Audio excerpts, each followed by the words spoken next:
सुप्रभात विद्यार्थियों, मैं आपकी हिंदी की शिक्षिका निशा।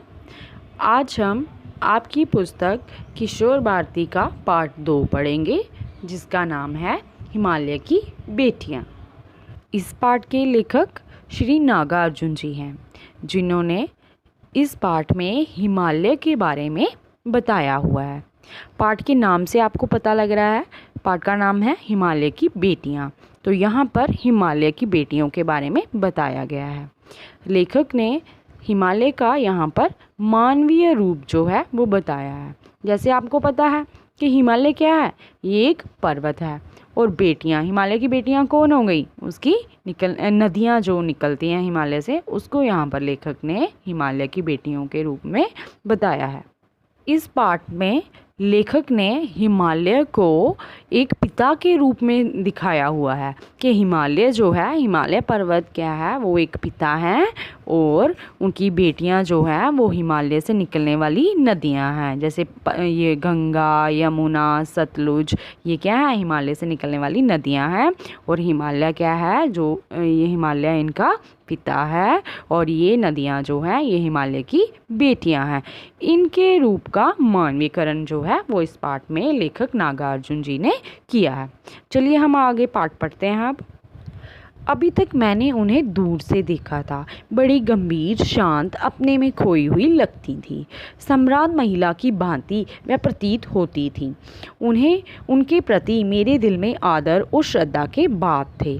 माँ और दादी, मौसी और मामी की गोद की तरह उनकी धारा में डुबकियाँ लगाया करता था।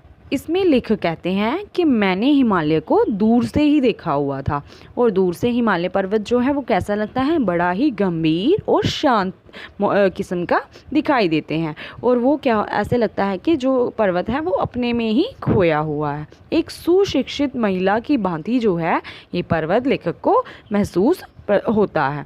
और वो कहते हैं कि मेरे लिए हिमालय पर्वत के लिए क्या है, श्रद्धा और आदर का भाव मेरे मन में हिमालय पर्वत के लिए है। फिर लेखक कहते हैं कि मैं इनको क्या करता हूँ, अपनी दादी, मौसी या मामी की गोद में जैसे हम खेलते थे वैसे ही लेखक भी इससे निकलने वाली नदियों में नहाया करते थे। और उनको इस तरह से प्रतीत होता था कि जैसे वह अपनी दादी या मामी या माँ की गोद में खेल रहे हैं। लेकिन इस बार लेखक ने हिमालय को दूर से नहीं, हिमालय पर चढ़कर उनको देखा तो उनके सामने हिमालय की जो सच्चाई है वो आई। हिमालय का एक अलग रूप जो है वो लेखक के सामने आया।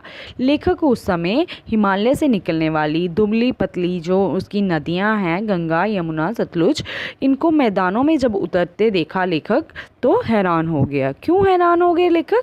उन्होंने देखा कि जब ये जो नदियां हैं ये पहाड़ों से क्या करती हैं, खिलखिलाकर उछलती कूदती हुई, क्योंकि हिमालय जो है वो जब उधर से नदियां निकलती हैं तो पहाड़ों में से निकलती हैं और पहाड़ जो हैं वो टेढ़े मेढ़े होते हैं। तो वहाँ से नदियाँ का जो पानी है वो चिलचिलाकर जो है वो टेढ़े मेढ़े रास्तों से जाता है और आवाज़ करता है। पर लेकिन ये नदियाँ जब मैदानी इलाकों में पहुँच जाती हैं तो आवाज़ नहीं करती। पानी का जो बहाव है वो बिल्कुल ही शांत हो जाता है। अर्थात लेखक कहते हैं कि मैदानी इलाकों में जाकर इन नदियों की उछल कूद जो है वो कम हो जाती है, ये शांत बहाव से बहने लगती हैं। फिर लेखक कहते हैं मैं जब भी किसी लड़की को देखता हूँ या किसी कली को देखता हूँ तो मेरा ध्यान उन पर ही अटक जाता है।